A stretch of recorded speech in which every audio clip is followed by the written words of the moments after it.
All right, Biggie. USA Edition, be built by bros, and man, who do you got today?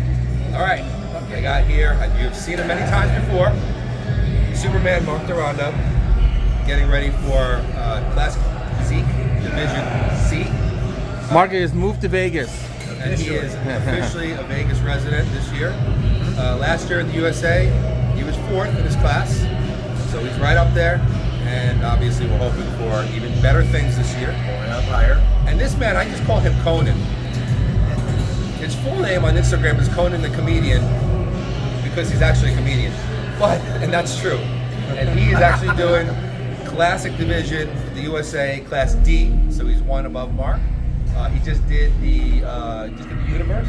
Oh, that's a tough show, Universe. Yeah. Yeah, and he got 3rd. So he was Congrats. Right near that pro card. But he took me on as his coach literally only a few weeks ago. And so I've been making some changes, implementing some changes to try to bring in a bigger, fuller physique. So that's what we're going to show at the USA. And this is his first time on Jay Cutler TV. He's very excited. All right, congratulations and welcome. So what are we training today? So we're going to do chest. We're going to do a chest day. And I'm just going to say we're going to focus a lot on the inner portion of the chest. I don't mean we're isolating the inner chest. Don't get crazy, people. You can't isolate any part, but we're going to do a lot of squeezing and holding and really trying to bring in the inner chest striations to get a really, really good pump today and let them really feel that good contraction. Okay. Okay, so for the first exercise of the chest workout, I had these guys do one of my favorite movements for the upper chest, which is the Guillotine Press on the Smith machine, or the Smith machine press to the neck. So they're laying on a flat bench, but they have their bodies positioned far enough forward so that when the bar comes down, it's going to contact the upper chest, maybe just below the clavicles. So the elbows and the shoulders are out wide.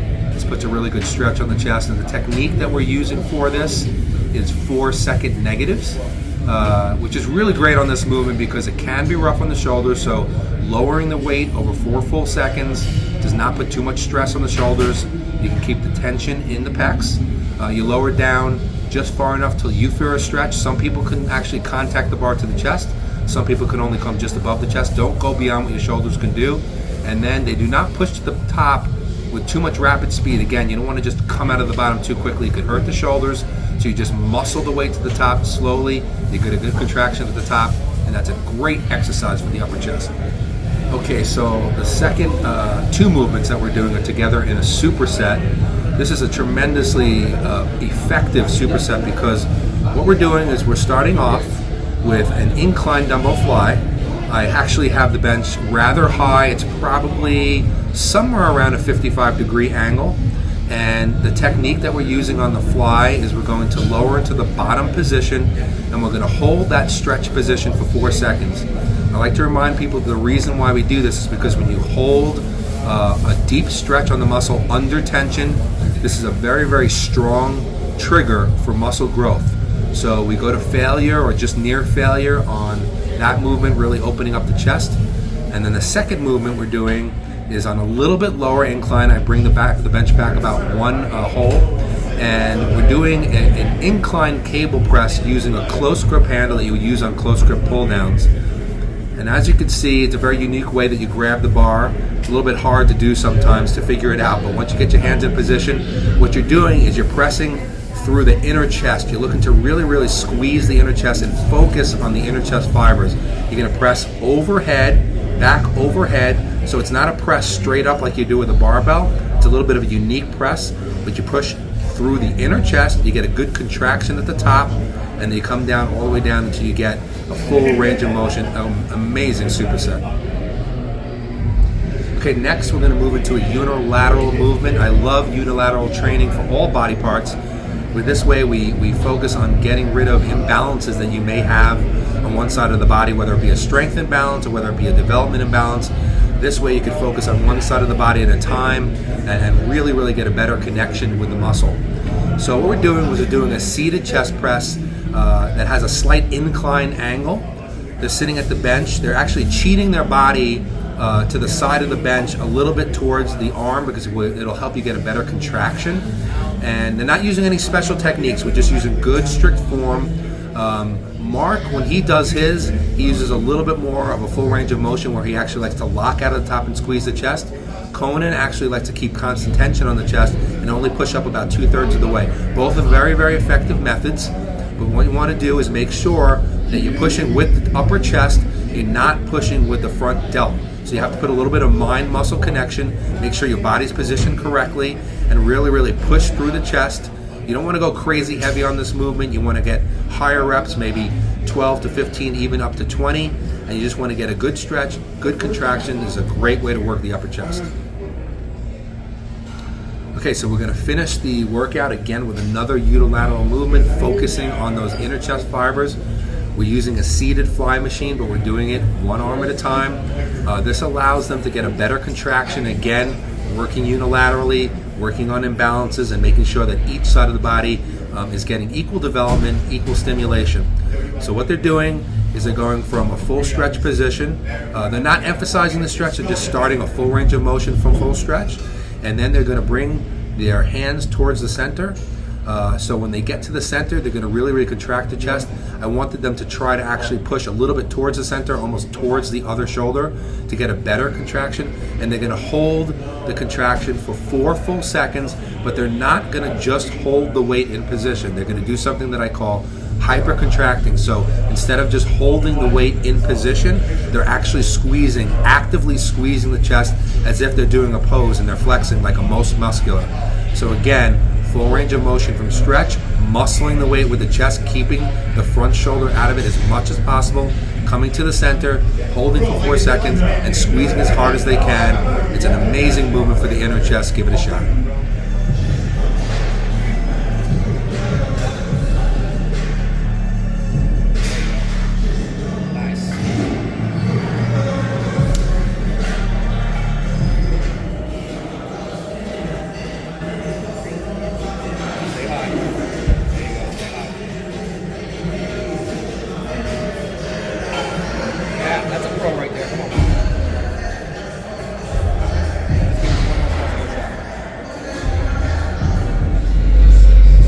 All right, Biggie, another one in the books. We're about just a week out from the USA. 6 days, actually. Yeah, 2022. So I was glad to have some classic competitors this year. Mark just did really well, just won the overall at the LE Championship, and of course his class. So that was the first overall he's ever got, so congratulations. Thank you. It was overdue. Long overdue, yes. And then Konan just came back from New Jersey, I think. He did the the Universe. That was awesome, because that's a tough one, the Universe. A lot of competitors there.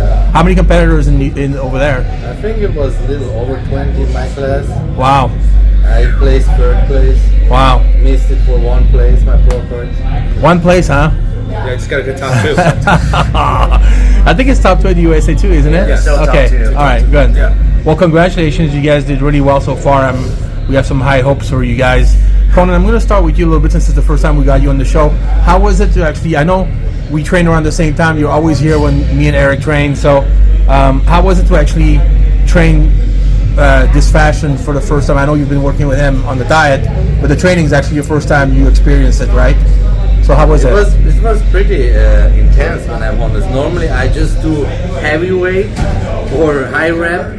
This was like very intense, like the pump was like almost hurting. So it was a great experience. Welcome to my world. All right. Biggie, Yeah. how many years have you been training, Mark? 6 years, I think. I think it's 7. 7 years. 7 years. Yeah, 7 years. Wow. Wouldn't that be great if you get the pro card on the year number 7? It's an epic storytelling for sure. Wow. I mean, Cinderella story. So, Mark, you just moved to Vegas. Why did you move to Vegas? Real quick. Yeah, real quick. I think it's just time for a change. You know, I need to get out to expand myself and to be closer to Coach, which has been our ideal dream for 7 years, to be close to each other so we can train and, you know, kind of be there for the accountability part, but also to be in this legendary gym at the Dragon's Lair, which brings so much positive vibes. Even having Konan on the team, which we push each other hard today, and this is what I was missing. You know, being a lone wolf, I trained by myself all these years, but now I have a great community and special teammates that are here. You know, it definitely makes a big difference, especially getting to that pro card level. Awesome. Konan, you normally train by yourself, right? Do you ever have a training partner or no? I hadn't a training partner for a long time. Okay. Have him here, for me, is the most important thing, not to think. I like to be like a machine, like do whatever told me. Yeah. And I didn't have that since years. And just have it not in my mind how I need to eat, train. It's just like, it's amazing. Like we work since a couple weeks together. I look like a complete different human. So you just want to execute the plan. I just want to do it. I don't want to think about it. Yeah, it's a very good point. How long have you been training? You look really good. So I'm training since like almost over 10 years. Okay. My first competition was 2013, where I won the nationals in Switzerland, IFBB. I won 3 national titles back in Switzerland. Okay. But the country is so small, there is no pro cards. They don't give any pro cards out. Yeah. So now, after so many years, so many first places, it's time for my pro card. And how long have you been in Vegas? Since last July. Last July, okay. Yeah, And my wife is born and raised in Vegas. Okay. We moved to Florida, but came back. Okay. And that was the best decision. Like. So how have you? I mean, because Eric just took over your prep, but you did look really good for the show before. So how did you learn what you learned so far? Did you have a lot of coaches? Did you work with a lot of people, or? I worked with a couple coaches, but never it made like click like with him. He's like, he listens what I'm saying, but also does his own thing. That's important. Most coaches, they don't even listen what you did till now. So that's a very good point too. Yeah. And the most important part, like, he's right here. He sees me every day, and it's that much makes easier. a huge difference. Much easier, yeah. What's the big goal with this whole body? Because people probably don't know that. I don't know if they know it now, but you actually do comedy. You're a comedian, hence your name, Konan the Comedian, right? So you actually perform at the Planet Hollywood, right? I would have never pictured you as a comedian, to be honest with you. You look so serious in the gym. He hasn't said anything funny yet. We're waiting. So to be honest, my biggest goal is being the first professional comedian who is also IFBB Pro. Okay. I'm going to be the first one. Yeah. And the second goal for me is bring comedy into bodybuilding. I was talking to Tim Gardner a year before. I want to do stand-up on competitions to bring also the fitness world a little bit like another aspect. Because bodybuilding is a very dark sport. Yeah. And I think comedy would just make everything a little bit easier and like bring your mind away, even when you're prep or not prep. Yeah. So bring comedy in the fitness world. You know who's kind of like that is Antoine Vaillant. You know that? He's kind of a goofball. He's always clowning around all the time. But that's so important in life. Why so serious, right? Yeah. So how long have you been doing comedy? Comedy I'm doing now since 3 years. The funny thing is Russell Peters, he's a very famous comedian. He pulled me on stage on one of his shows because he didn't believe I'm a comedian. He put me on stage for his next show in front of a full-sold theater, and I went up and killed it, and he took me on tour. That's how I became... that's how you started? Yeah, that's how everything started. What were you doing before comedian? I was a trainer. Okay. Yeah. I was back then also a comedian, but like just nobody knew. Like in private. Yeah. Yeah. And then he didn't believe me that I'm a comedian, so in front of everybody he called me out, put me on his next show. He was hoping you'd bomb, maybe. And then he said, "Hey, you want to come on tour with me?" Wow. Made a discovery. And, yeah. And he's a comedian. He sells like stadiums. Like he's very Russell Peters. A lot of people know. What a great story. Yeah. It's a very unusual combo. Bodybuilding and comedy. I got to tell you. How was it to train those two guys? I know you've been training with Mark for a long time. Not with him, but training him. But I know you always enjoy having new blood in the team. So I guess I sense you excited when there's new people. Well, you know what I liked about it was that these two guys clicked really well, and there was no looking at each other like this guy. It was more, they just became like brothers right away, and they were supporting each other right from the beginning, and they were saying let's be in the overall together, and so that made me really happy from the beginning to have that camaraderie on my team, and they just really fed off of each other's energy. I mean, one of the guys would go, and then it looks like the and Mark would go and he would go harder than Konan, and then Konan was like, I'm going to go harder than Mark. I'm going to put a little more weight on. I'm going to put a little more. So that just makes for an elevated experience for everybody. So the fact that they clicked so well was great for me. And then, of course, you know, Mark knows my techniques. He's been using them for a very long time. But it was also, you know, so it was great to have him sort of be able to demonstrate some things, what I'm saying to Konan, so he could see them firsthand, and then he's able to pick them up, and then he got better with every single set. So it was great for me to teach him. It was great for me to, you know, see him help me teach him, and the intensity was through the roof. And listen, they both look freaking great. So like that had me excited as well, obviously, because they're my guys. You know, I want them to do really well. And you know, the main key that I probably said in every single video that we go into competitions is they have to beat their last selves. That's what they have to do. Mark is definitely by far the best he's ever been, for sure. We brought him into the LA Championships a couple weeks ago. I said, I'm only bringing you in about 90%. I'm not bringing you in fully peaked because I want to leave some gas in the tank for the USA. That's the main show. So even at 90%, he won in and he won the overall, and he had a certain level of conditioning. The judges said to him, hey, if you get a little bit more conditioned, you're going to be real dangerous. That was already in the plan. Konan, when he came to me, he said, hey, look at my photos from the USA. I think I was really flat. I mean, not from the USA, from the Universe. I was really flat. I looked at the photos and I saw exactly what he was talking about. I saw a physique that looked to me that was not peaked properly. And it was mostly because he was shredded, but his muscles weren't pushing out against the skin. He looked like he was holding 10 pounds less than he could have been holding. So my mission for the 3 weeks before the show is like, I want to fill you out. I want to get those muscles really pushing against the skin, and I want to get you not only, you know, bigger, but drier. And so far we're achieving that. So what I was going to say also or mention is that, you know, when Konan came back from New Jersey, he wasn't going to compete anymore, and you actually told him, you pushed him, listen, USA's right here, you got to do it, you're in great shape. And that's what happened. So I wasn't even his coach at that point. I just was his friend. I was just like, dude, you look amazing, the USA's right here, just go do it. You know, just go do it, give it a shot. And I just kept on coming up to him every day. Like before I leave the gym, I'd hit him and I'd go, USA, USA. And then one day he said to me, he texted to me, he's like, you know, I really want to talk to you about something. So I was like, okay. So we sat down in the Dragon's Den the next time we were together, and then he asked me to coach him. So and you guys had very little time between the two shows. I was honestly, and I said it to Konan, I said I was reluctant to take him on as a client 3 weeks before a show. I don't know how his metabolism reacts. I don't know how he reacts to foods. You know, it's a very, very difficult task, but he really wanted me to do it. So I said, okay. So that's why, as Konan mentioned, I made sure to go over everything that he was doing before, so I can look and see if I could find holes in what he was doing before. And I found a whole bunch that, in my opinion, and I'm not saying anything negative about any coaches, but that in my opinion, the way I do things, they go against it.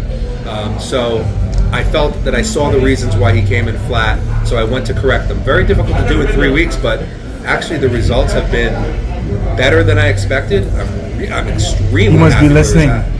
Very well. He's another one. I've always talked about how coachable Mark is, and the best athlete you can have is a coachable athlete, ones that listens to you and puts their faith in you. He's very, very coachable. When I first sent him my program, I said, I'm sending you my diet, but I want to warn you, this may be very different from what you do, blah, blah. And he immediately wrote back to me, he's like, this is what I've always wanted, direction down to the last minute detail, everything measured, this, that. So it worked out perfectly, and yeah, he listens to he just basically says, this is what I did last time, but coach, I'm listening to you. Whatever you tell me to do, I'm doing. Even if it's different and I'm not used to it, I'm going to do it. And I think that especially as we go forward and he keeps making more progress, the faith and the trust gets even greater. And I think we make a really, really combo, but it's not just me, it's the fact that both of these guys are such good, coachable, amazing athletes. The question in Konan now is, are you going to keep training the way you used to, or are you going to start training the way like today? No, I like to implement it. Like I always say, you can learn always. Of course. Doesn't matter how many years you train. Of course. And I'm a person, I like to be buried in a workout, you know, like everybody who can kill me in a workout is one of my best friends. Yeah. Like I want to walk out and be done. Awesome. Well, guys, thank you so much for coming on JTV today, just 6 days before the USA. Best of luck to you two. Thank you. We're hoping that you will come back with some good news and some hardware, right? Yeah, and a nice little... I'm going to come with the overall, he's going to come with his classic. As long as you both have a pro card, we'll be happy, I guess. I don't know, maybe we can split the overall win with us. All right. Well, thanks for coming on JTV, you guys, and best of luck in 6 days. You. Thank you. All right.